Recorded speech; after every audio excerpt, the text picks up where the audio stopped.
After my husband forced me to sign divorce papers with nothing to my name, my mother-in-law pointed a finger at a filthy pile of trash in the corner of the alley and laughed scornfully in my face. That's where you belong. Let's see if some beggar picks you up. Little did she know that just 30 minutes later, the person who came to get me would bring her entire family to their knees. To understand how I got into such a miserable situation, dear listeners, we must go back in time just 1 hour to a luxurious apartment I once believed was my home. The sound of my husband, Ethan Hayes' slap was brutal, its cruel echo more frightening than the wind howling outside the windows. I fell to the cold tile floor, my head spinning and one ear ringing. I couldn't believe that the man I had loved and cared for with all my heart for the last 5 years, the man who whispered sweet nothings in my ear every night, now looked at me like a vicious beast. His eyes were filled with hatred, contempt, and a cruel delight. Get out of my house right now, you useless woman who can't even give me a child. His voice was a low growl, each word a blade, stabbing at my bleeding heart.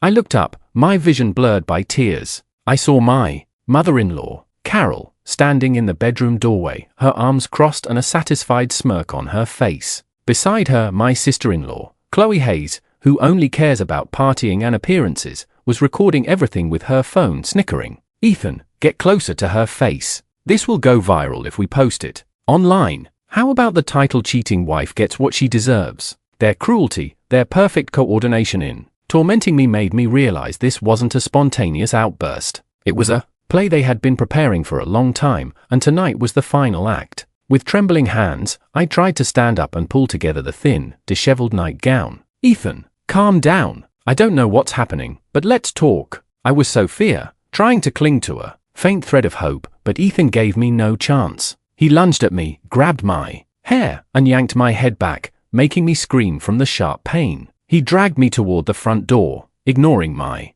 pleas and struggles. Talk? I have nothing more to talk to you about. You're useless to me now. Useless? Yes, that's all I had been to him for the past 5 years. A tool to be used and exploited. A machine. Open the door, Mom. Ethan yelled, and Carol rushed to pull it wide open. The cold New York winter night, a biting wind immediately swept into the apartment, chilling my skin and making me tremble from head to toe. The small alley outside was empty. Only the dim yellow light of a street lamp cast the shadows of bare branches. Ethan, please don't do this. The neighbors will see us, I begged desperately, but my fear seemed to excite him even more. He laughed cruelly. The neighbors? Let them see what you're really like. Let's see if you dare to face anyone after tonight. And then he did something I will never forget. With all his might, he ripped the nightgown from my body. The sound of the tearing fabric was sharp and final. In an instant, my entire body was exposed to the freezing air and the malevolent gazes of his family. I screamed in horror and humiliation, trying to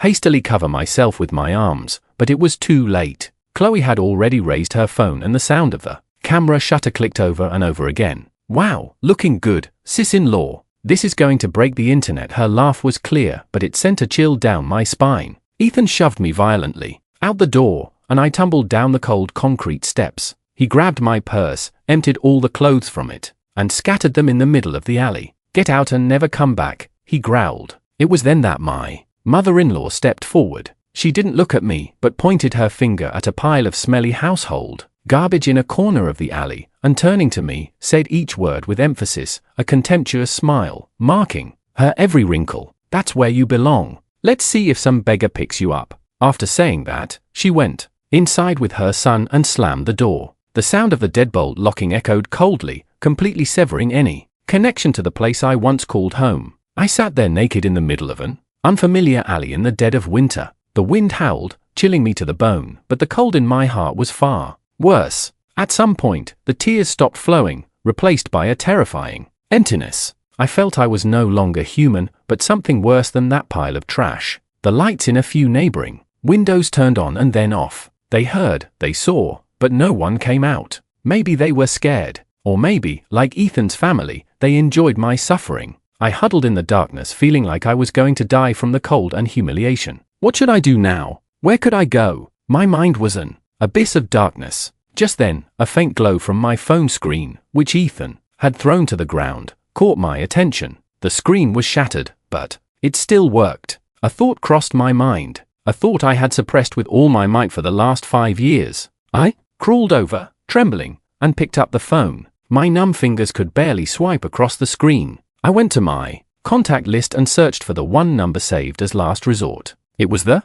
number my grandfather had forced me to memorize before I left home, with the warning, call only when you truly have nowhere else to go. In the past 5 years, no matter how hard and humiliating it had been, I had never dared to call. But tonight, I truly had nowhere else to go. I pressed the call button and brought the cold phone to my ear. It rang once, twice, and my heart pounded. Then a familiar voice, low, warm, and yet strange, came from the other side. A voice I hadn't heard in 5 years. "Hello, Mr. Albright." My voice broke, and after saying those 2 words I couldn't continue and burst into tears. "Miss Sterling, is that you, miss? Where are you?" Mr. Albright's voice on the other end was filled with panic and concern. I choked back my sobs and in a broken voice gave him the address of this alley. "Please come get me, Mr. Albright." "Miss, don't be afraid. I'm on my way immediately. Just hold on a little longer." Mr. Albright said that and hung up. I dropped the phone, feeling all the strength leave my body. I had done it.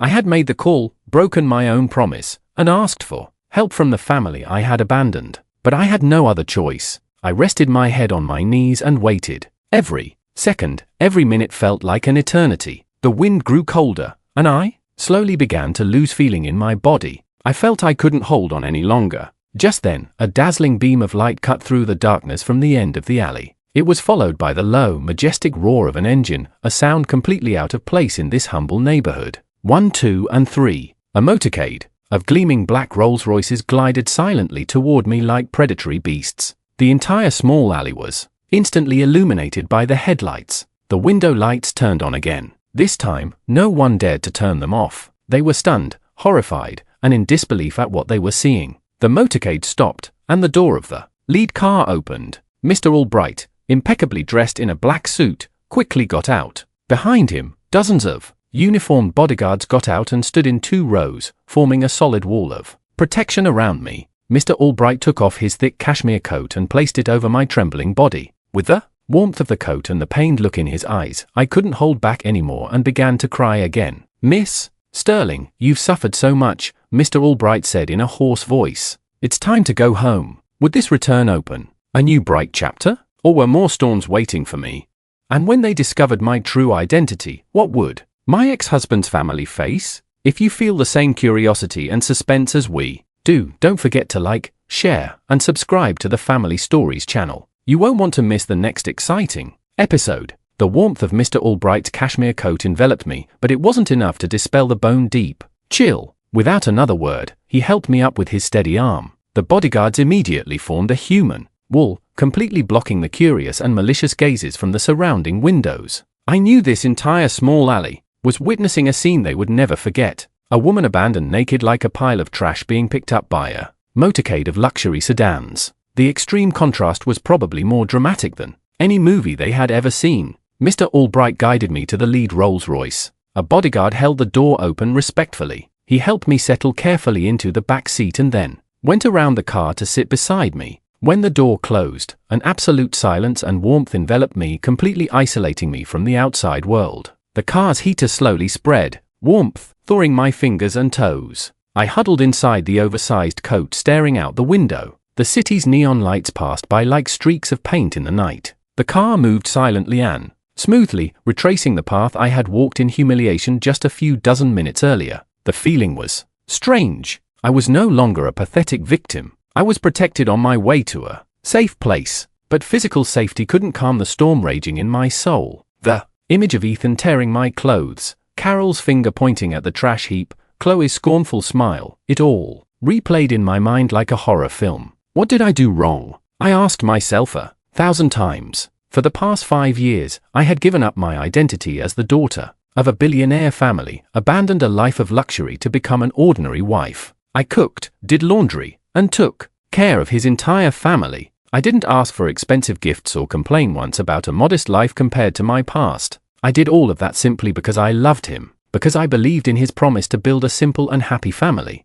And what did I get in return? Betrayal and endless humiliation. I thought love could overcome all difficulties, but I was wrong. My love was wasted, given to a wolf in sheep's clothing, to someone who only knew how to use and trample. Miss Sterling, Have some ginger tea to warm up." Mr. Albright's voice pulled me from my dazed thoughts. He had taken a white porcelain cup from the car's small bar. Inside was steaming ginger tea with the familiar warm aroma of ginger. It was the tea he used to make for me whenever I had a cold. He still remembered. I took the cup with trembling hands, and the warmth spread from my palms throughout my body. I took a sip, and the gentle sweetness of honey and the spiciness of ginger soothed my throat. "Thank you," I whispered. "Mr. Albright looked at me with eyes full of pity and remorse. "It's my fault, miss. I should have found you sooner. I shouldn't have let you go through this." Mr. Albright had looked after me since I was a child. After my parents died in an accident, he was the one who stood by my side, taking care of every detail on behalf of my grandfather. He was more than a butler. He was like family, an uncle. He was the one who tried the hardest to dissuade me when I decided to leave my family to be with Ethan. But at that time, I was blinded by love and didn't listen to his words. "It's not your fault." I shook my head, and tears welled up again. I was the fool, the one who trusted the wrong person. Mr. Albright sighed. "Does the chairman know?" I asked in a worried voice. My grandfather, Alexander Sterling, the chairman of the Sterling Group, was a very strict and authoritarian man. That year, when I told him I was marrying Ethan, a young man from an ordinary family, not up to our standards, he was furious. He gave me an ultimatum: either leave Ethan or leave the family without taking anything. And I chose love. For the past 5 years, I hadn't dared to contact my family, not because I hated my grandfather, but out of fear. Fear of disappointing him, fear of showing him my not-so-prosperous life. I wanted to prove to him that my choice was right, that I could live happily without my family's money. But now I had failed. I had failed miserably. "I informed the chairman as soon as I received your call," Mr. Albright replied. "He is waiting for us at the estate. He is very worried." The words "very worried" made my heart clench. I didn't know how to face him. I was afraid to see the disappointment in his eyes. The car entered the tree-lined avenues of Greenwich, Connecticut. Gradually, grand and luxurious mansions appeared, both familiar and strange at the same time. I hadn't been back here in 5 years. Everything looked the same, still luxurious and noble. But I had changed. I was no longer the naive and carefree young woman. I was a woman with a failed marriage, a woman who had just been stripped naked and abandoned in the middle of a winter night. The car stopped in front of the imposing iron gate of the Sterling family estate. The gate slowly opened, revealing the familiar white gravel path leading inside. The light emanating from the mansion illuminated a part of the sky, warm as if welcoming the return of a prodigal child. But another feeling arose in my heart. It wasn't the relief of coming home, but a flame of burning hatred. Ethan Hayes, Carol Chloe Hayes. I closed my eyes and engraved those 3 names deep in my heart. I made a vow to myself: the pain and humiliation they inflicted on me tonight, I would repay them 100,000 times over with interest. The car door opened, and I took a deep breath of the fresh garden air. I was no longer the weak Sophia Sterling of the past. Tonight, from the ashes of humiliation, a new person had been reborn. Mr. N.A. Albright carefully placed the coat back on me, covering the tattered clothes underneath, and helped me out of the car. Standing in front of the heavy, exquisitely carved solid wood door, the same door I had resolutely turned my back on 5 years ago, my heart was filled with mixed emotions. Would the authoritarian man inside, my grandfather whom I loved and feared in equal measure, receive me with open arms, or with a cold, reproachful gaze? The heavy door opened slowly without a single creak, and a warm light spilled from within, enveloping me. In the central foyer stood my grandfather, Chairman Sterling. He was wearing silk pajamas. His white hair was neatly combed, but his always dignified face was marked by deep concern. He wasn't sitting in his familiar leather armchair, but was standing, leaning on his ebony cane, staring at me. The moment our eyes met, time seemed to stand still. In his shrewd eyes, I saw no reproach or disappointment, but infinite pity and a love he had suppressed for 5 years. I couldn't hold back anymore. I let go of Mr. Albright's hand, stumbled toward him, knelt at his feet, and cried bitterly, "Grandfather, grandfather, I was wrong. I was so wrong." My cries burst forth, a violent cry that contained all the sorrow, pain, and regret I had endured. The ebony cane he held fell to the marble floor with a sharp sound. He bent down, trembling, and his hands, marked by the passage of time, gently lifted my face. "You back, my child. The important thing is that you've come home." His voice was his eyes red He didn't scold me once.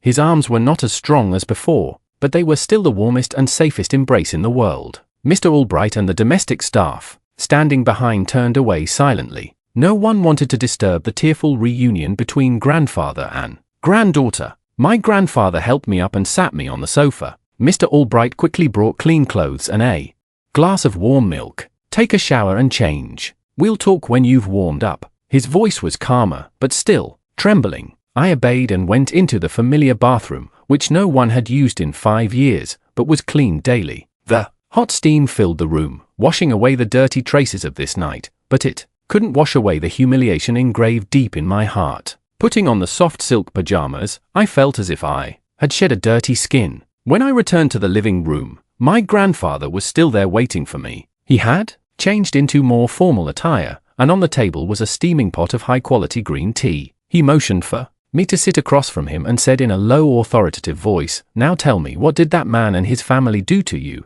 And I spoke. I told him everything without hiding anything. I talked about my 5 years of life in the small apartment, how I had to give up all the habits and hobbies of a wealthy family's daughter to become an ordinary wife. I talked about my mother-in-law's cold treatment, my sister-in-law's laziness and complaints, and Ethan's cruelty that went beyond weakness and indifference. I told him how my inability to have a child became a thorn in their side. And finally, I recounted all the horrific events of this night, from the slap, the humiliating words, to Ethan's savage act of tearing my clothes and throwing me out into the street. The more I spoke, the more I realized how absurd it had all been. I, Sophia Sterling, the only granddaughter of the chairman of the Sterling Group, raised in the lap of luxury. How could I have endured that life for 5 years just for one word, love? A blind love that made me foolish, that made me willingly step into a fake, gilded cage, only to be plucked and abandoned by the very people I cared for with all my heart. My grandfather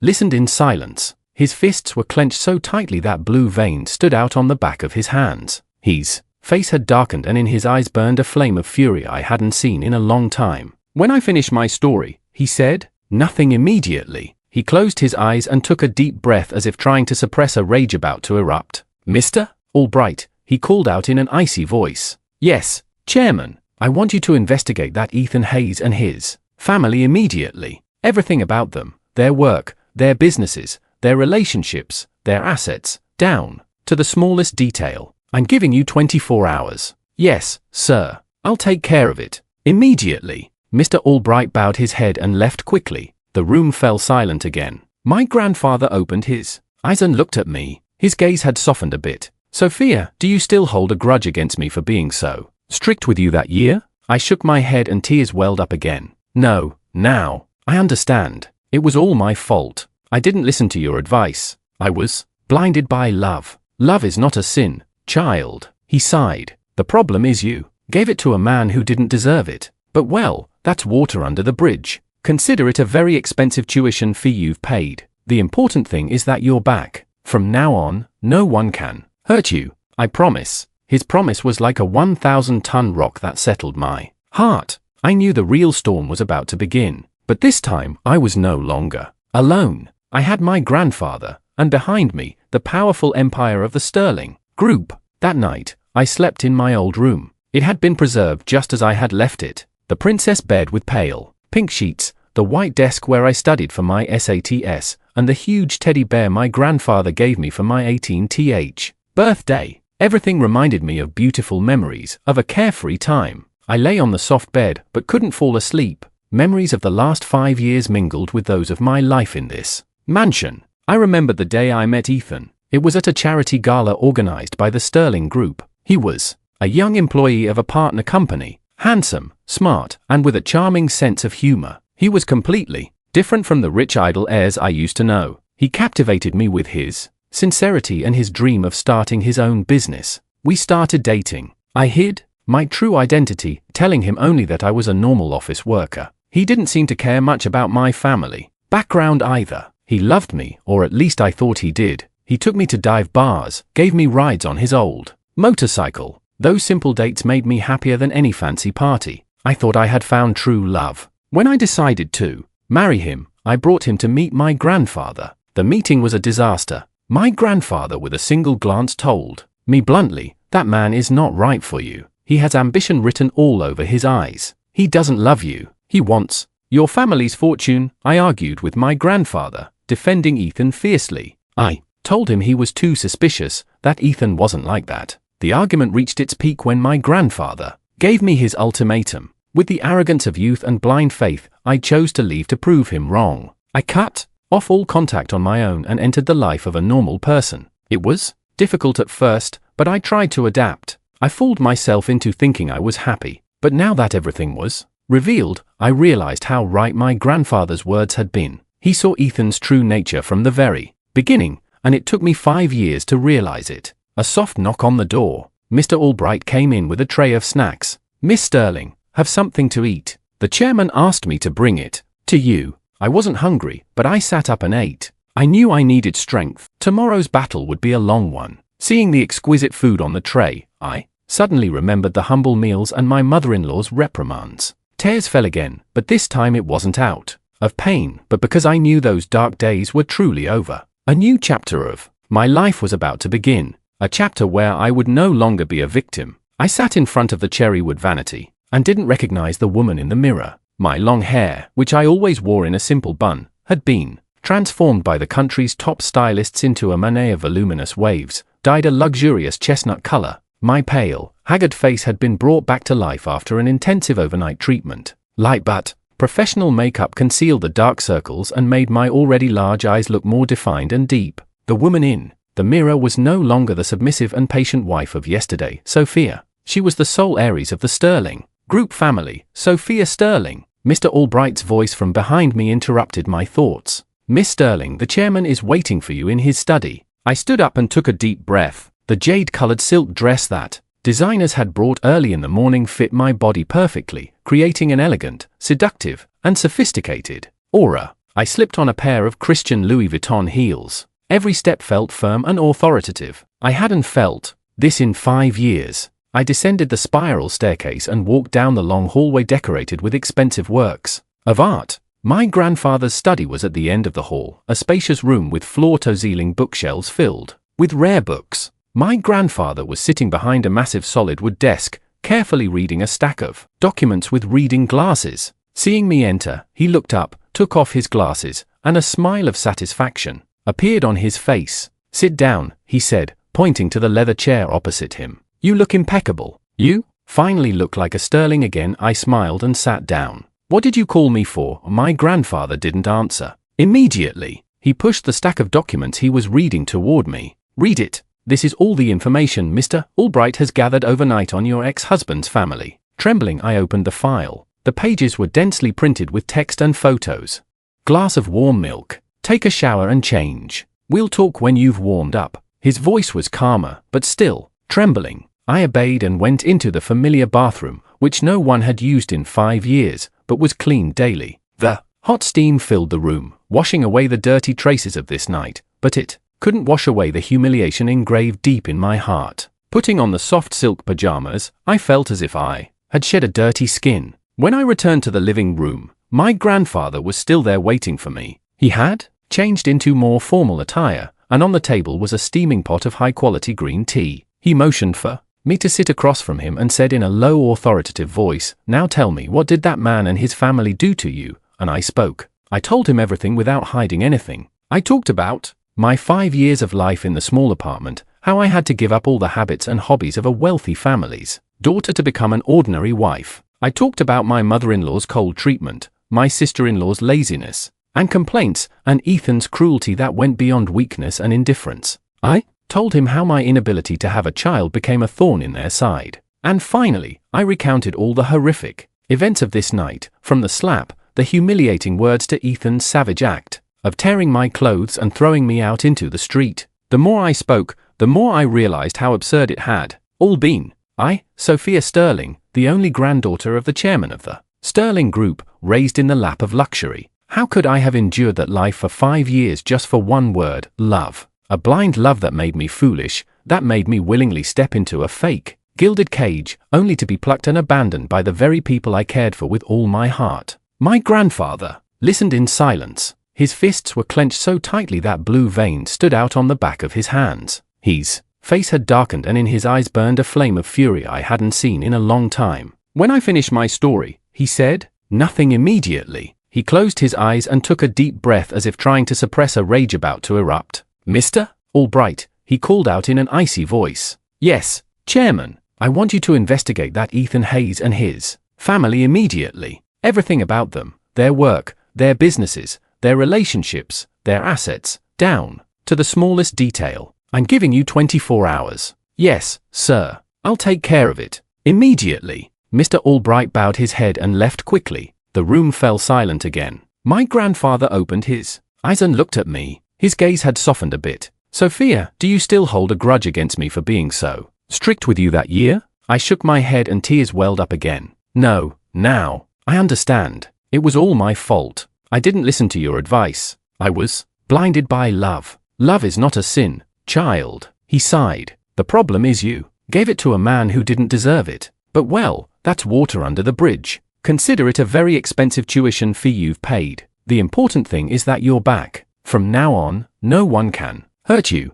I promise." His promise was like a 1,000-ton rock that settled my heart. I knew the real storm was about to begin. But this time, I was no longer alone. I had my grandfather, and behind me, the powerful empire of the Sterling Group. That night, I slept in my old room. It had been preserved just as I had left it. The princess bed with pale pink sheets, the white desk where I studied for my SATs, and the huge teddy bear my grandfather gave me for my 18th birthday. Everything reminded me of beautiful memories of a carefree time. I lay on the soft bed but couldn't fall asleep. Memories of the last 5 years mingled with those of my life in this mansion. I remembered the day I met Ethan. It was at a charity gala organized by the Sterling Group. He was a young employee of a partner company, handsome, smart, and with a charming sense of humor. He was completely different from the rich idle heirs I used to know. He captivated me with his sincerity and his dream of starting his own business.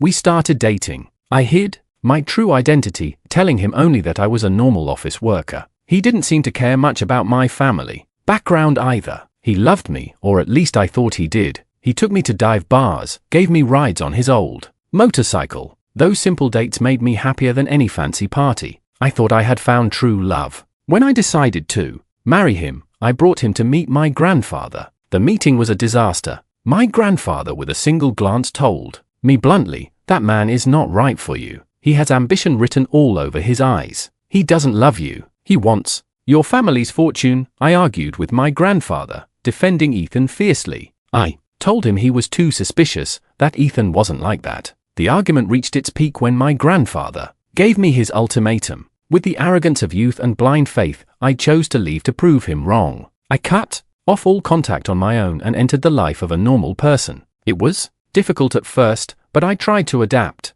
I fooled myself into thinking I was happy. But now that everything was revealed, I realized how right my grandfather's words had been. He saw Ethan's true nature from the very beginning, and it took me 5 years to realize it. A soft knock on the door. Mr. Albright came in with a tray of snacks. "Miss Sterling, have something to eat. The chairman asked me to bring it to you." I wasn't hungry, but I sat up and ate. I knew I needed strength. Tomorrow's battle would be a long one. Seeing the exquisite food on the tray, I suddenly remembered the humble meals and my mother-in-law's reprimands. Tears fell again, but this time it wasn't out of pain, but because I knew those dark days were truly over. A new chapter of my life was about to begin, a chapter where I would no longer be a victim. I sat in front of the cherrywood vanity and didn't recognize the woman in the mirror. My long hair, which I always wore in a simple bun, had been transformed by the country's top stylists into a manet of voluminous waves, dyed a luxurious chestnut color. My pale, haggard face had been brought back to life after an intensive overnight treatment.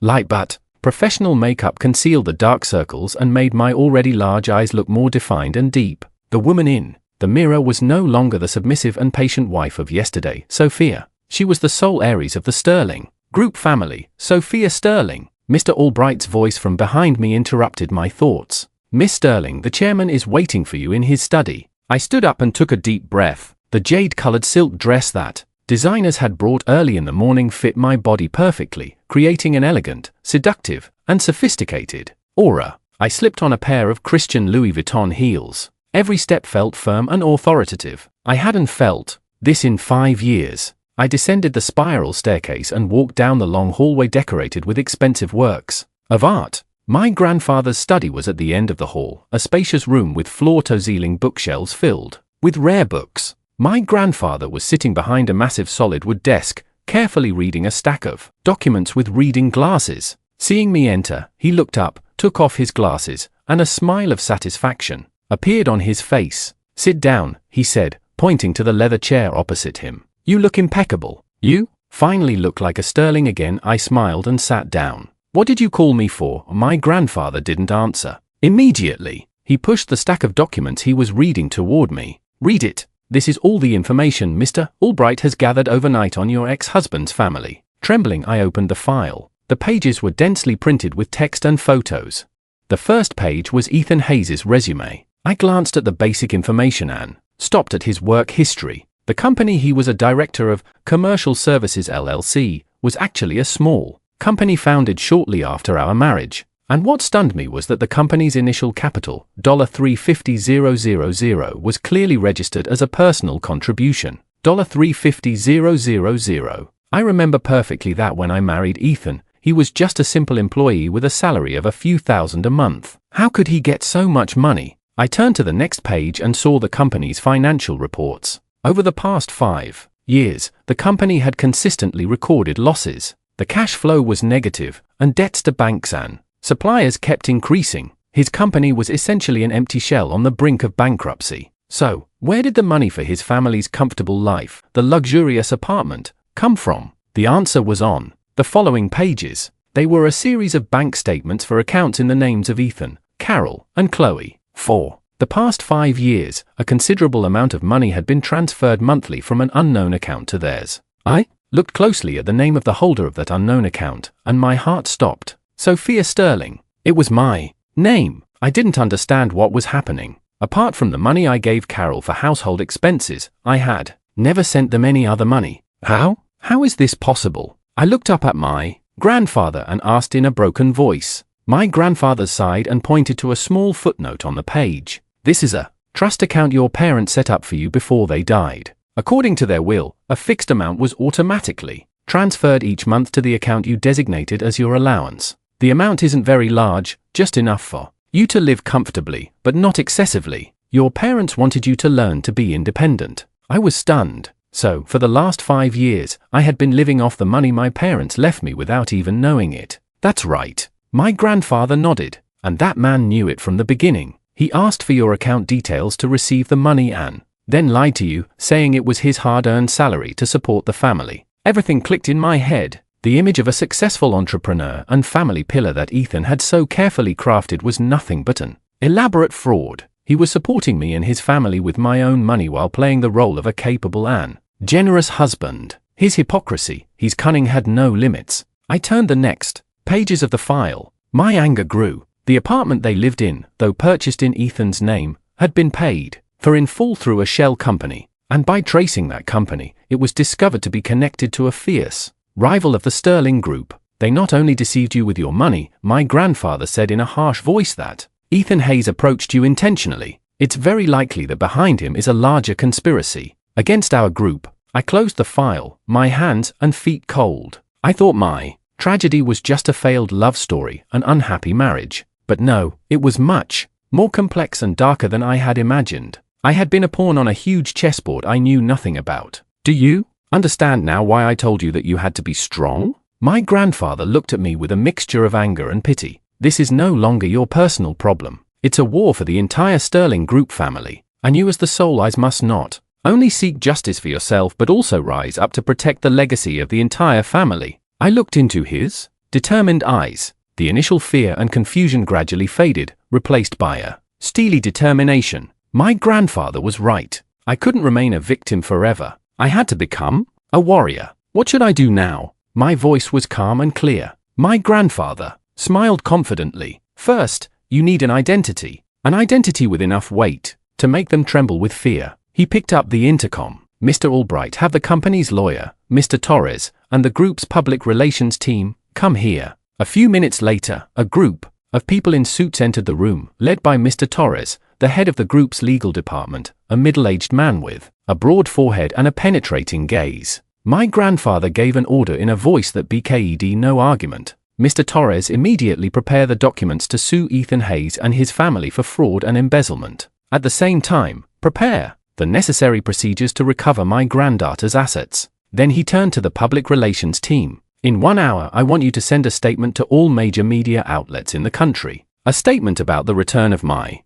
granddaughter and future vice chairwoman of the Sterling Group, Sophia Sterling. The room fell into a dead silence. Everyone was stunned by the chairman's swift but authoritarian decision. Me, too, vice chairwoman, a position I had never thought about. Grandfather. I tried to say something, but he stopped me with a wave of his hand. No buts. This position has always been yours. It's time for you to claim what belongs to you. He looked at me, and his gaze was both a command and an expectation. Get ready, my child. The storm is about to break and you will be at the center of it. I took a deep breath and nodded firmly. Yes, I was ready. In this game, I wasn't just going to participate. I was going to set the rules. The media storm my grandfather unleashed came faster and stronger than I could have imagined. Just as he ordered, in only 1 hour, the headline, Sterling Group AIS returns after 5 years, poised to assume vice chairwoman role, was on the front page of every major online newspaper. The article was accompanied by a professionally taken portrait of me from that morning,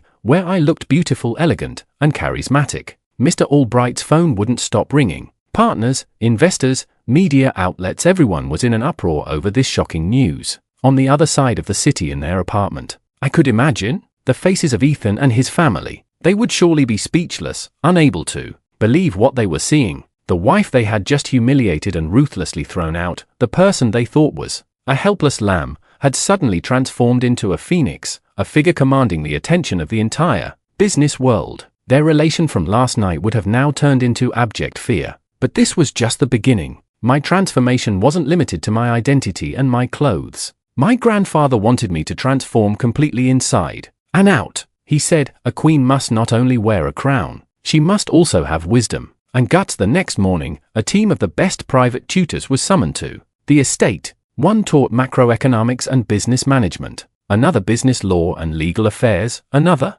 negotiation techniques and communication, and there was even a personal trainer for martial arts and physical conditioning. My schedule was packed from dawn till late at night. I immersed myself in my studies like a dry sponge, trying to absorb all the knowledge I had missed in the last 5 years. Financial concepts, complex laws, management strategies. At first, they overwhelmed me, but as if the Sterling family's business DNA had awakened, I learned very quickly. My analytical skills and logical thinking surprised my tutors. In the evenings after classes, I would sit with my grandfather in his study. He didn't teach me empty theories. He taught me through a lifetime of practical experience, through the game of business. He analyzed the strengths and weaknesses of each competitor, of each partner. He taught me how to read people's minds, how to use power wisely. Power doesn't lie in how many people you can command, he said. It lies in how many people you can make respect and willingly follow you. His teachings were more valuable than any book.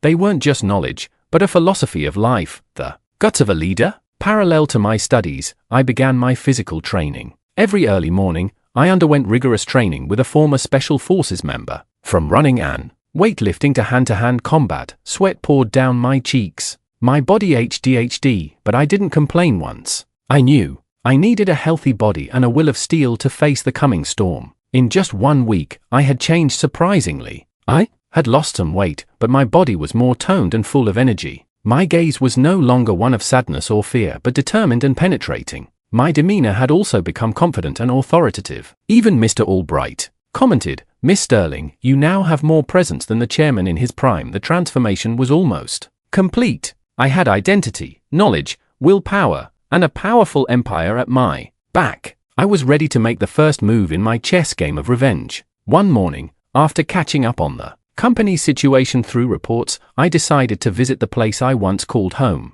Without prior notice, I chose a white sports car from my grandfather's collection. I wore a white Chanel pantsuit, sunglasses, and my hair and light waves falling over my shoulders. When my luxury sports car pulled up in front of the old apartment building, quite a few people turned to look. I got out of the car, took off my sunglasses, and walked into the lobby with my head held high. The old doorman at the reception, the same one who had looked at me with contempt countless times, now stood up. hastily and greeted me with an awkward bow. I said nothing, just nodded slightly and went straight to the elevator. I could feel the curious glances and whispers behind me. They were surely wondering who this elegant woman was and why she looked so familiar. When I rang the doorbell of the apartment, it took a while for the door to open a crack. Carol peeked out and upon seeing me froze. The expression on her face went from surprise and fear to uncontainable anger.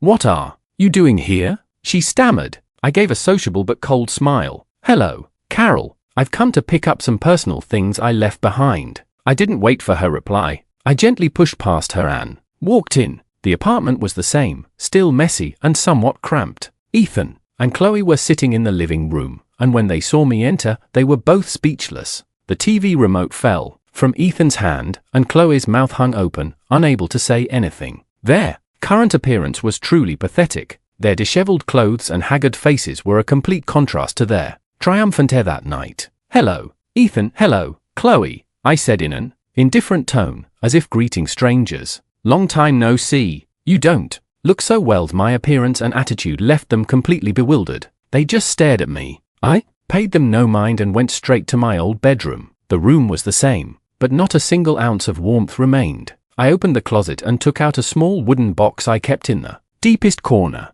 It was the box containing my parents' mementos, a few old photos, my father's watch, and my mother's pearl earrings. This was the only thing I needed to retrieve from this place. When I came out with the box, Ethan regained his senses and stood in my way. Sophia, he stammered, not knowing how to address me or what to say. I looked at him with emotionless eyes. Do you have something to say, Mr. Hayes? My formal address unsettled him. We can talk. I'm sorry. None of this is what you think. He started singing the old song, the song of lies and excuses. But I was no longer the same person. Sorry, I scoffed. Do you think a sorry can erase everything? You don't need to act anymore. Your play is over. I sidestepped him and headed for the door. Carol and Chloe were still standing there, speechless. When I reached the door, I stopped and turned to look at them one last time. Oh, I almost forgot. Starting tomorrow, people from the bank will be coming to your company about the unpaid loans.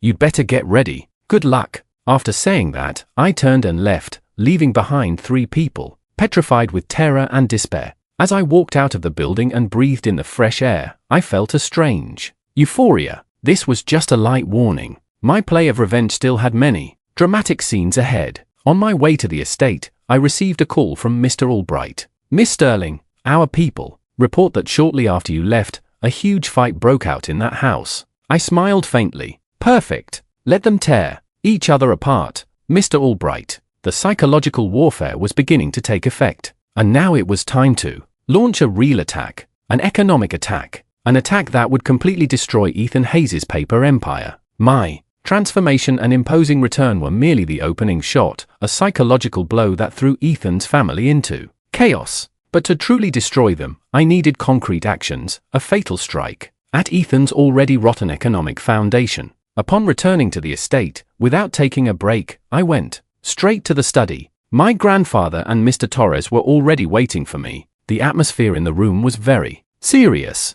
A large screen detailed the structure of Ethan's company and the network of related businesses. According to our investigation, Mr. Torres began pointing to the figures on the screen. Mr. Torres began. Hayes' company has debts of nearly $14 million to 3 different banks and they are all about to mature. He has mortgaged the apartment he currently lives in as collateral for one of the loans. I frowned. So, that house isn't safe either. If Ethan can't repay the debt, the bank will foreclose on it. That's not all, my grandfather continued in his deep, experienced voice. Ethan's recent contracts are mostly small with minimal profit. His main source of income comes from 2 large contracts with 2 of our subsidiaries. These are contracts he secured because of his relationship with you. I suddenly understood. Despite his self-made man facade, Ethan had been using the Sterling family's reputation to benefit himself behind my back. So the first step is clear, I said in a cold, determined voice. Mr. Torres, work with the legal team to find the slightest violation in those 2 contracts.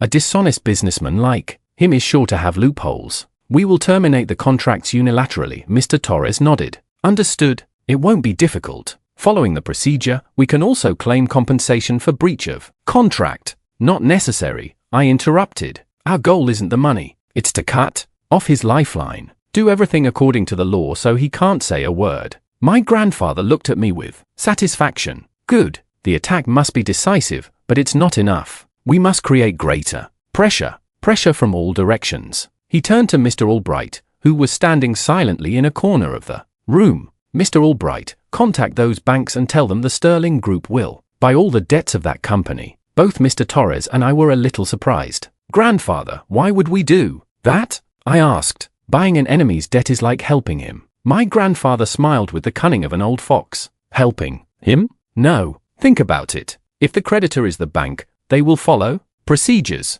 They might grant him extensions or negotiate. But what if the creditor is us? We won't give him a single day of extension. We will be the most insistent and relentless creditor. We will hold the power of life and death over his company. Then he will live if you want him to live and die if you want him to die. A light bulb went on in my head. My grandfather's move was truly masterful. Not only did it shift us from a passive to an active position, but it also put Ethan in a no-win situation. He would face a new powerful and mysterious creditor without suspecting for a moment that I was behind it all. Mr. Albright, I turned with a sharp look when buying the debt. Do not reveal the Sterling Group's identity under any circumstances. Do it through a financial intermediary company that has no apparent connection to us. Don't worry, Miss Sterling. I have already prepared such a company, Mr. Albright replied with a confident voice. The plan was perfectly laid out. Pressure from both flanks, one to cut off his income, the other to drown him in debt.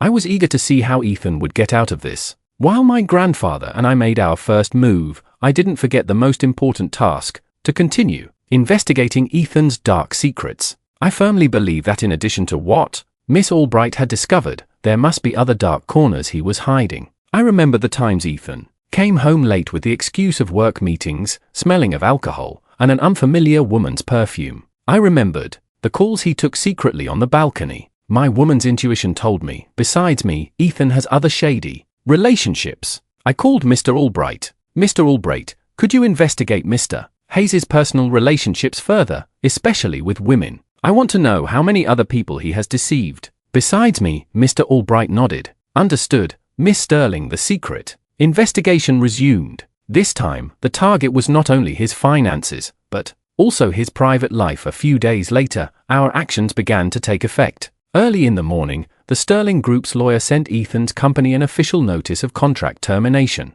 At the same time, the three banks sent Ethan a debt notification, informing him that his debt had been transferred to a new creditor, Atlas Financial Investments, the shell company we had created. I wasn't there, but I could imagine Ethan's face when he received two pieces of bad news at once. He would surely be frantically calling everywhere, trying to find out who Atlas Financial Investments was and why they were acting so swiftly and ruthlessly. He would never imagine that the person behind it all was the wife he had just abandoned. At the same time, Mr. Albright also brought the first information about Ethan's private life, and it was much more terrible than I had imagined. Miss Sterling, Mr. Albright Hayes didn't have just one mistress, Mr. Albright said, placing a stack of photos on the table. According to our surveillance over the last 72 hours, he has been involved with at least 3 other women. I picked up the photos with hands trembling with anger. In the first photo, Ethan had his arm around a young model's waist at a luxury bar. In the second, he was leaving a 5-star hotel with a wealthy older businesswoman on his arm. In the third, he was tenderly feeding a young university student at a coffee shop. Each had a different charm, but one thing in common. They all seemed to be women with money and status. He wasn't just cheating on them for lust, Mr. Albright continued. He saw them as tools to be used. The model helped him access the entertainment world. That businesswoman is the president of a large construction company and could get him lucrative contracts. And that university student, her father, is an influential senior official. I put down the photos feeling nauseous. This man had no heart. He only had calculations and endless greed. He had turned his life into a chessboard, and every woman who came near him, including me, was just a pawn he used and discarded when they were no longer useful. This fact hurt me more than his betrayal. It showed his rotten and sick nature. Keep investigating, Mr. Albright, I said in an icy voice. I want to know everything about these women. I want to know how he scammed them. Perhaps it's time for victims like me to unite. A new, bolder plan began to form in my mind. I was not only going to destroy Ethan, but I was also going to unmask him in front of everyone he had deceived, and continued to deceive. I was going to leave him with nowhere to hide. The trap was set and the prey was starting to panic. But would these women be willing to cooperate with me, or would they also blindly believe in this cunning man as I once did? This battle seemed much more complicated than I thought. While the storm I created was slowly gathering over Ethan on the other side of the city in the cramped apartment, his family was indulging in a brief fantastical joy. They had no idea what was coming. For them, kicking me out was a great victory. They had gotten rid of the daughter-in-law who couldn't have children, and more importantly, they thought they would soon achieve a life of wealth. As soon as I left, Carol rushed to call a distant relative who was a real estate agent. "I need you to sell this apartment quickly," she said over the phone, her voice unable to hide her excitement. "The price doesn't matter. Just make it fast. Oh, and you can arrange all the paperwork with my son, Ethan. This house is all his." She believed she had the right to dispose of my property, a property she legally had no right to. Chloe was even worse. She immediately moved into my bedroom, taking over the bed, the vanity, and the things I hadn't taken with me. She took selfies and posted them on social media with a suggestive caption, "Finally have my own room. Goodbye to what wasn't mine." She even bragged to her friends about the clothes and bags I had left behind, which didn't even fit her. Ethan, though initially surprised by my appearance at the house, quickly regained his confidence. He believed I was just angry, putting on a brave face. After being abandoned, he couldn't imagine that I held all his secrets in my hands and was preparing a brutal counterattack. He told his mother and sister, "Mom, Chloe, don't worry. Sophia is kind and weak. She's all bark and no bite. I'll let her cool off for a few days at her grandfather's place and then I'll go get her. By then, she'll have no choice but to obey me." He was still confident in his acting and manipulation skills. He believed a few sweet words, a few crocodile tears would melt my heart. They began to plan their future. With the money from the sale of the apartment, they would pay off the debts of Ethan's company, and with the rest they would buy a villa in a wealthy area. Carol dreamed of going to the spa every day and going on luxury shopping sprees. Chloe planned a lavish wedding with her new rich boyfriend. They painted a beautiful future, a life of high society, but they didn't know that the foundation of that dream was built on lies and would soon crumble. Their euphoria peaked when a buyer appeared for the house. The agent, Carol, called, following Mr. Albright's instructions, quickly found a potential client. It was actually a Sterling Group employee, posing as a new money tycoon, offering to buy the apartment quickly and at a high price. "Hello, Mrs. Hayes. I'm from the real estate agency. One of our clients is very interested in your apartment.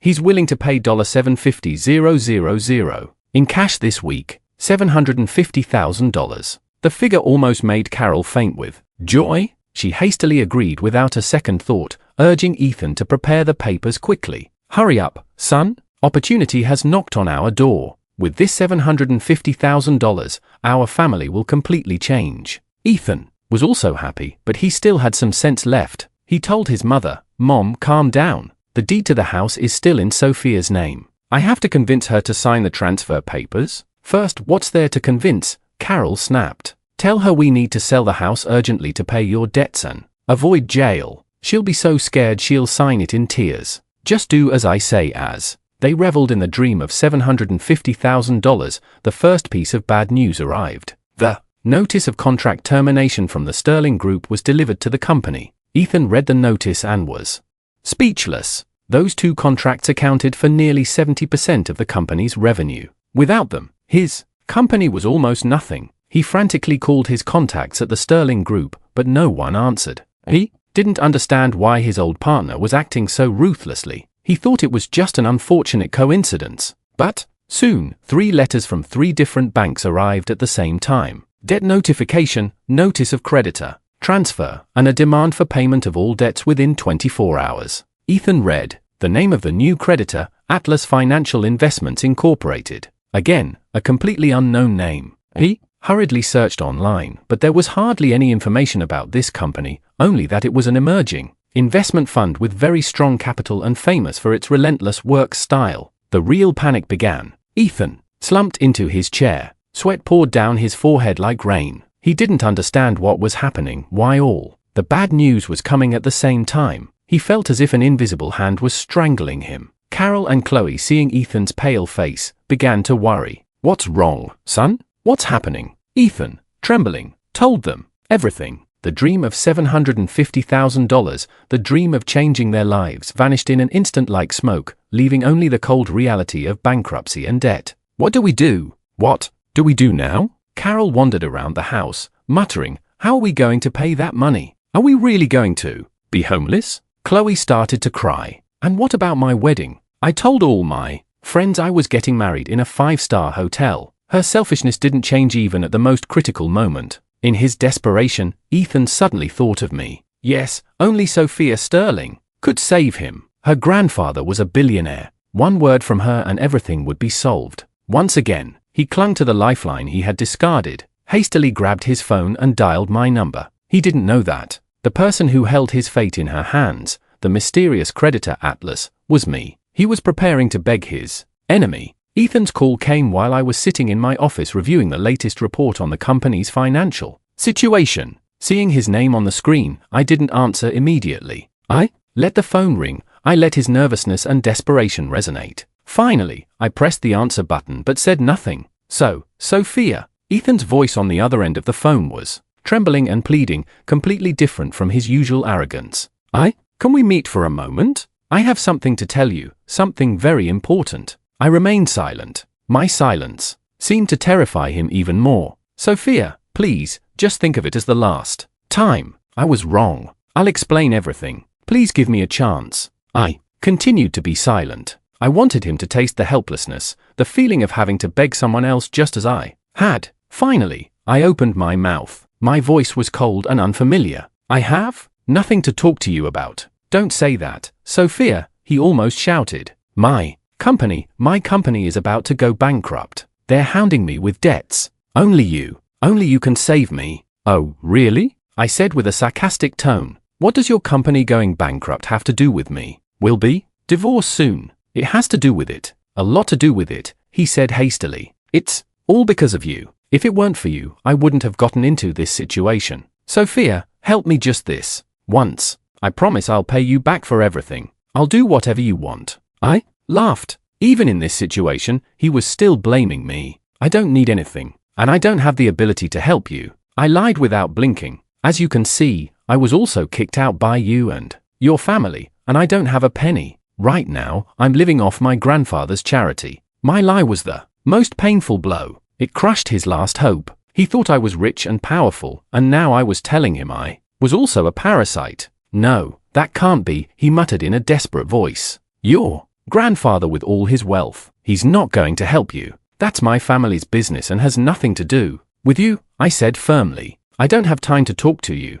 With that, I hung up. I knew this call would push Ethan's desperation to the limit. A cornered beast is capable of the greatest madness, and I was waiting for that. Would desperation make him reveal even more terrible secrets, or would it turn into a blind hatred for me? The cat and mouse game had become much more dangerous. My cold rejection was like throwing a bucket of cold water on Ethan's last ember of hope. Desperation instantly transformed into blind rage. He could no longer think clearly. Instead of trying to solve the problem, he directed his fury at his own family. I didn't need to have anyone watch to imagine the scene that would unfold in that apartment. A monumental fight surely broke out. Ethan would blame Carol and Chloe, accusing them that their greed and ignorance had led him to a dead end. And Carol and Chloe, with their dreams of wealth shattered, would not stand idly by. They would accuse Ethan of being useless, incompetent, unable to control his wife and provide for his family. A family built on lies and self-interest. In the face of the storm, the first thing they did was tear each other apart.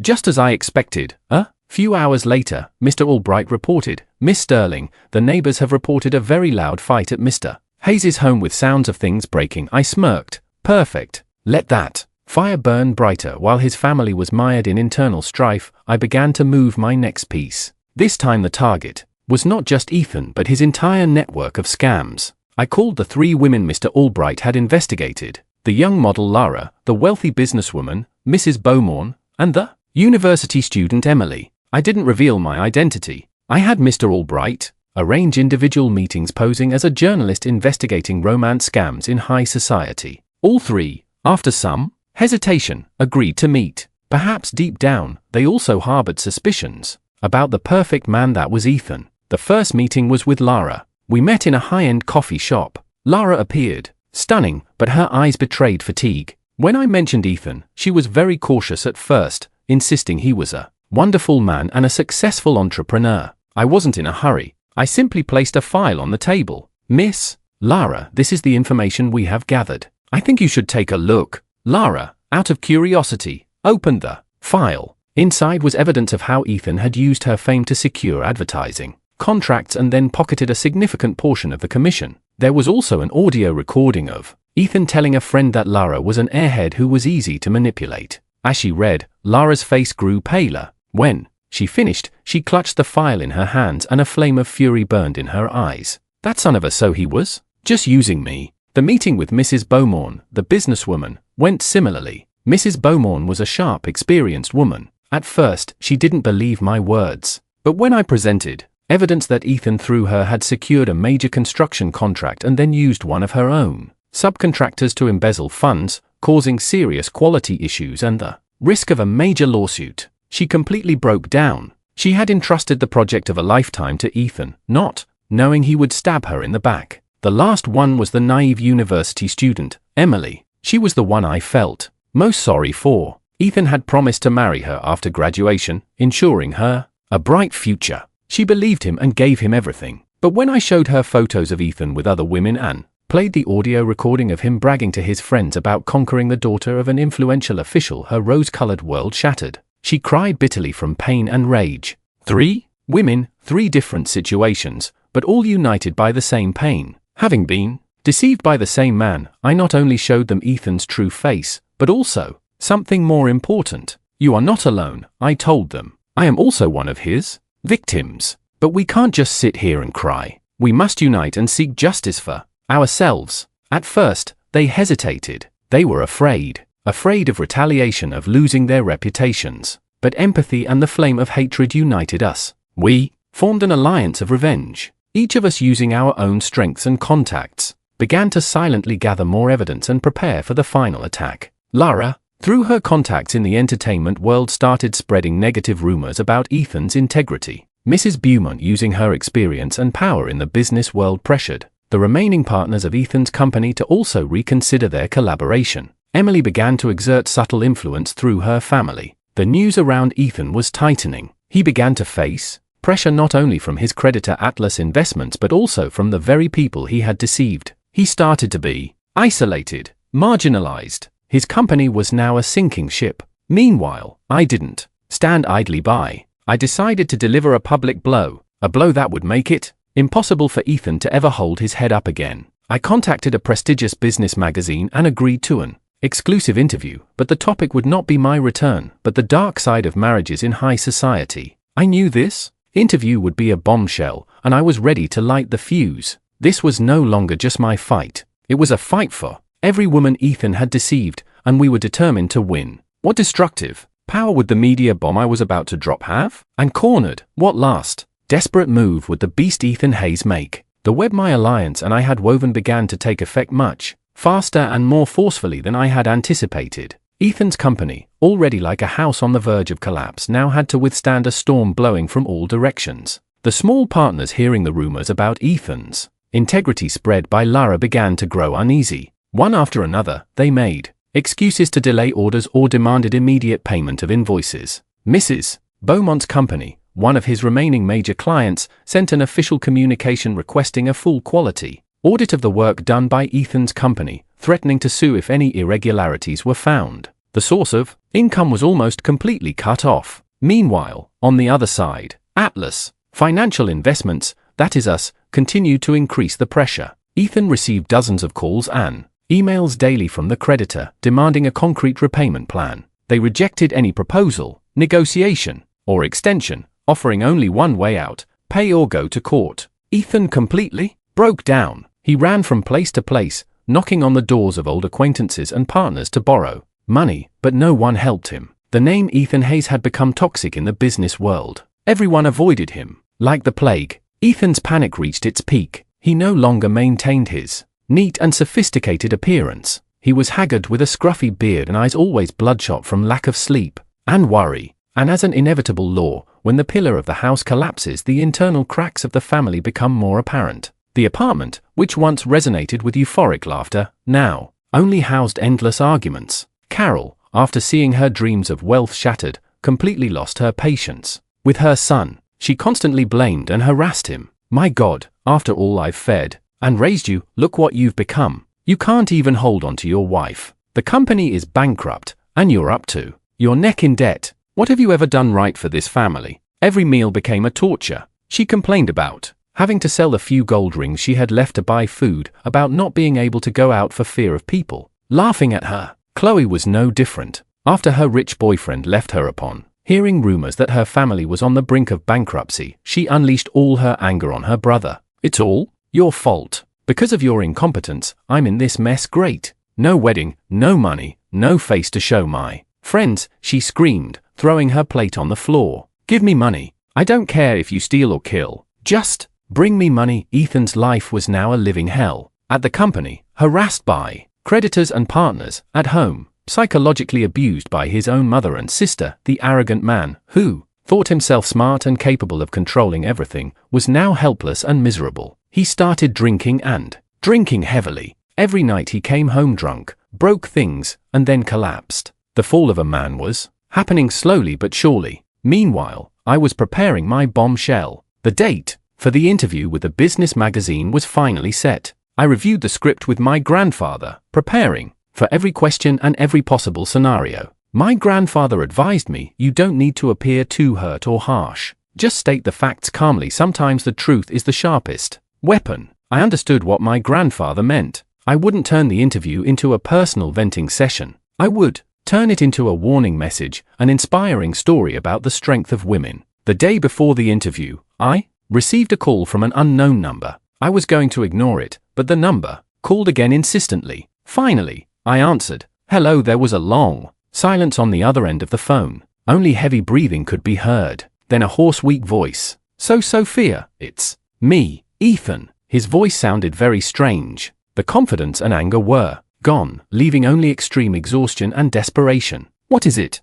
I asked, still in a cold voice. "I know I have no right to call you anymore," he said in a broken voice, "but I don't know who to talk to anymore. I feel like I'm going to die." "Oh, you're going to die?" I frowned. What new trick was this? "No, I'm not acting anymore. I'm too tired." He broke down and cried. It was the cry of a completely broken man. "I've lost the company. My friends are gone. My home is a hell. I have nothing left. I was wrong, Sophia.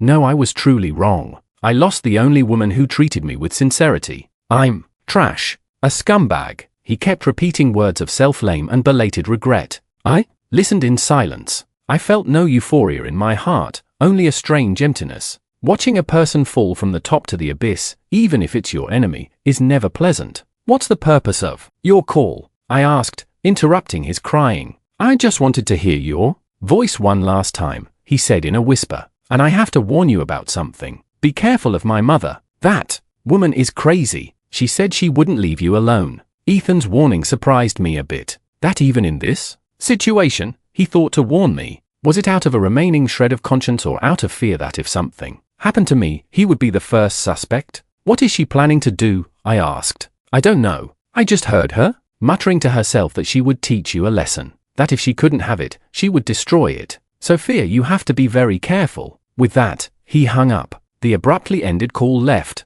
me with a mixture of complex emotions and a vague uneasiness. A greedy ignorant woman like Carol, what madness would she be capable of when cornered? Ethan's warning, whatever his motive, was a reminder that this fight was not over yet. Sometimes the wounded beast is the most dangerous. Ethan's warning, though vague, was enough for my grandfather and me to heighten our vigilance. A gambler who has lost all their money becomes reckless, my grandfather said with a sharp gaze. Carol has nothing left to lose. We must not underestimate her madness.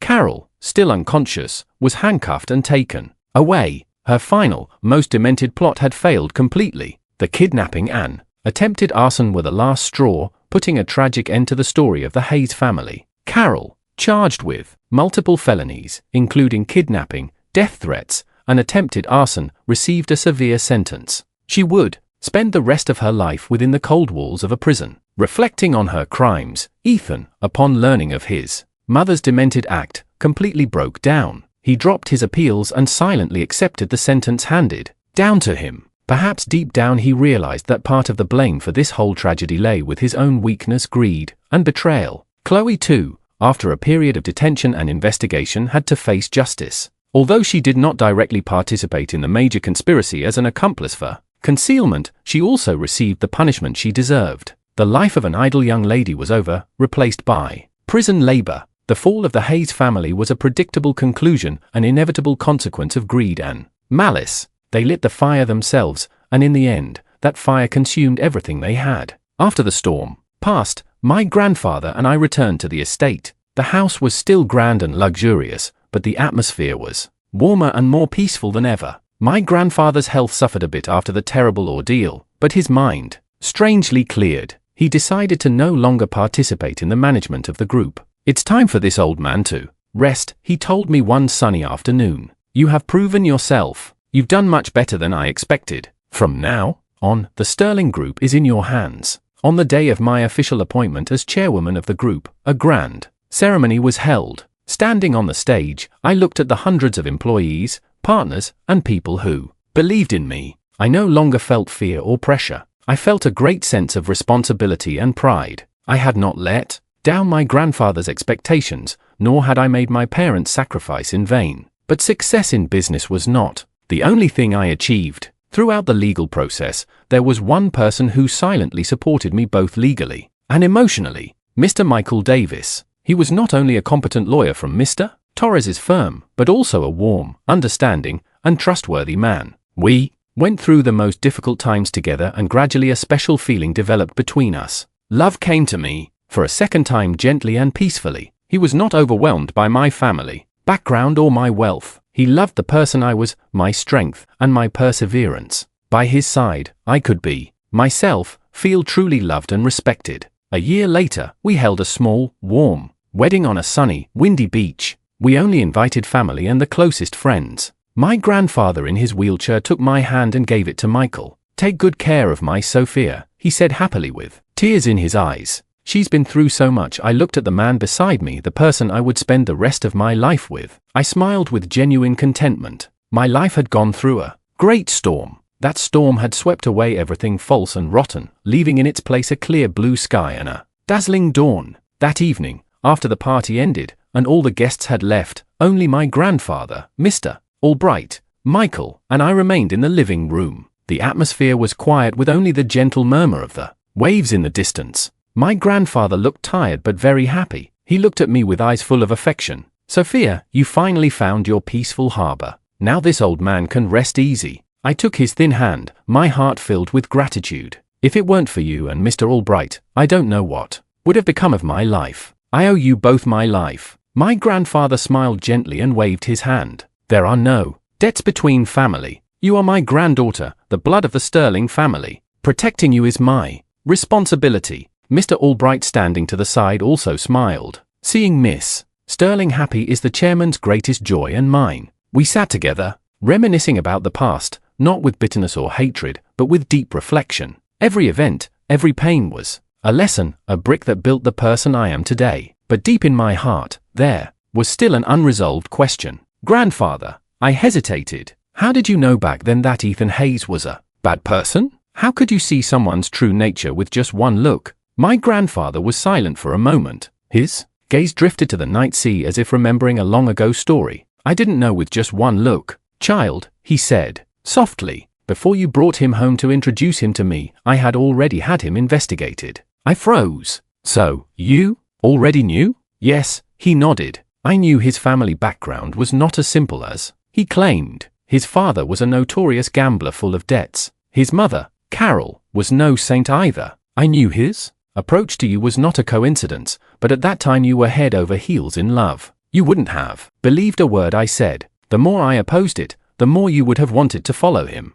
That's why I had to give you that cruel ultimatum. I hoped that the hardships and deprivations of a normal life would bring you to your senses, but I didn't know you would be so strong and patient." Every word he said was like the last piece of a puzzle, completing the perfect picture. I burst into tears, not out of pain, but moved by his silent love and profound calculation. Even when I turned my back on him, He had always been watching over me and worrying about me. And what about my parents? I asked, with a trembling voice. An old pain resurfaced. Was it also related to business conspiracies? My grandfather was silent for a long time. Even the sound of the waves outside seemed to hold its breath. Yes, he finally admitted, his voice tinged with infinite sadness. The accident that year was not a simple accident. It was a murder planned by our group's rivals. Your parents paid the price for my success. He closed his eyes and a tear rolled down his wrinkled cheek. That is the greatest regret of my life, Sophia. I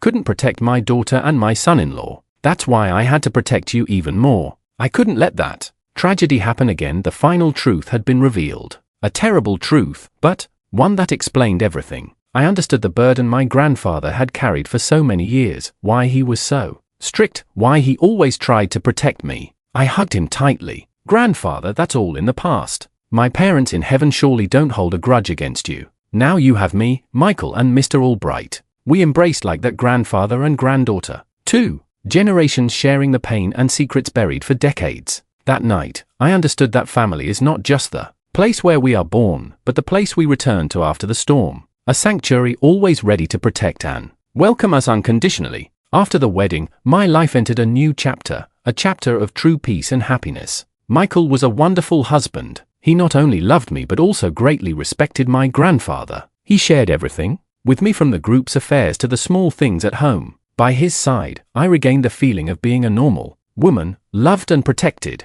The Sophia Sterling Foundation, under my leadership, grew stronger and stronger, and we helped countless women not only with material support but also by restoring their faith in life. Each of their stories, each of their smiles was a great motivation for me. One day I received an anonymous letter. The handwriting was clumsy. Out of curiosity, I opened it to Mrs. Sophia Sterling Davis. I am Ethan's mother, Carol. I am writing this letter from prison. I do not expect your forgiveness. I just wanted to tell you one thing.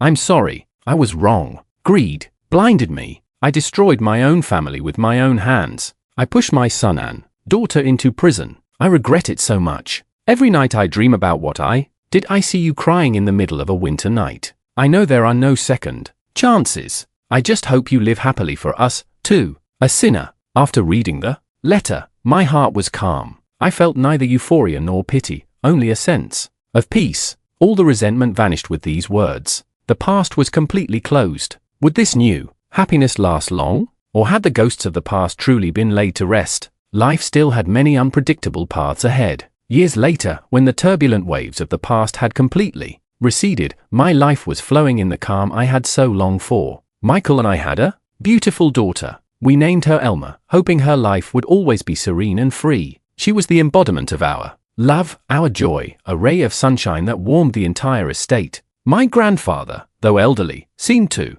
have been rejuvenated since the birth of his great-granddaughter. His greatest pleasure was to sit in his wheelchair every day and watch Alma babble and take her first steps in the garden. A smile of contentment never left his face. The Sterling Group, under my leadership and with Michael's support, grew even more solid. We focused not only on profits but also on sustainable values and community activities. The Sophia Sterling Foundation also became a trusted institution, a common refuge for thousands of women across the country. Sometimes I would hear news of people from the past. They said that Ethan, after serving his sentence, lived alone, unattached, doing odd jobs to survive. His former sophisticated and elegant appearance was gone, and he had aged a lot. Chloe, after getting out of prison, also couldn't find a stable job. The hard life had stripped her of her luxurious habits and turned her into a quieter, more reserved person. I was no longer interested in them. Their lives, the paths they chose, were their own responsibility. The old hatred had completely disappeared. All that remained was the indifference one feels for a stranger. One weekend afternoon, our family was gathered in the garden. Michael was patiently teaching Elma how to ride a bicycle while my grandfather clapped and cheered from the side. I, sitting on a swing, was reading a book and watching them with a smile. The scene was truly peaceful and happy. Suddenly, Mr. Albright approached with a somewhat serious expression. "Someone wants to see you." "Who?" "Mr. Albright," I asked. "Mr. Ethan Hayes." I froze. Ethan, after so many years, why was he here to see me? "Tell him I'm not here," I replied coldly. I didn't want anything from the past to disturb my current life, but he says it's a very important matter related to Mrs. Carroll's last will. Mr. Albright hesitated. Carol had passed away in prison from an illness a few years ago. Her last will. Curiosity piqued me, but I was also filled with suspicion. Where is he? He's waiting outside the main gate. I thought for a moment. All right, bring him to the small parlor. Don't let my grandfather and the others know. I don't want to break the family peace. I went into the small parlor. Ethan was sitting on a sofa. He was much thinner and tanner with grey hair dotting his head. He looked much older and more worn than his age suggested. Seeing me enter, he stood up awkwardly and kept his head down, not daring to look me directly in the eyes. Hello, his voice was low. What are you doing here? I asked, maintaining a safe distance.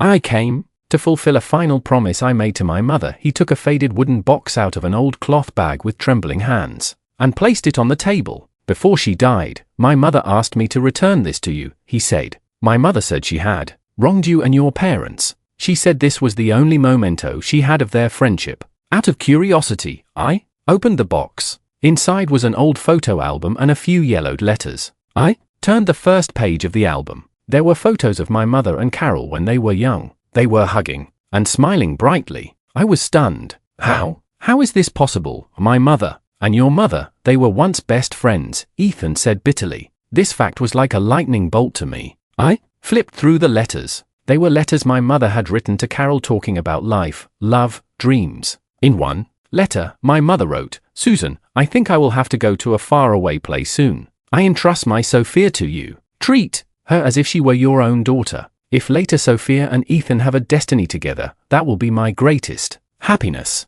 So that was it. Not only were they friends, but my mother had entrusted me to Carol. But why? Why did she treat me like that? Because of greed and jealousy, Ethan replied, as if reading my thoughts. My mother always envied your mother's wealth and happiness. When your mother died, she deliberately cut off all contact and hid this relationship. She wanted you to live in suffering. That way, she could feel pleasure. And when I met you, my mother saw an opportunity. The opportunity to snatch everything she thought your mother had taken from her. I closed the album, my mind a whirlwind of emotions. The tragedy of my life ultimately originated from the resentment of a previous generation. How absurd and tragic. Why are you telling me this? I looked Ethan directly in the eyes. To ask for forgiveness. Ethan shook his head and a bitter smile appeared on his lips. No, I dare not ask for your forgiveness. I just wanted you to know the whole truth. I've lived in lies and guilt for too long now. I just want to live in peace.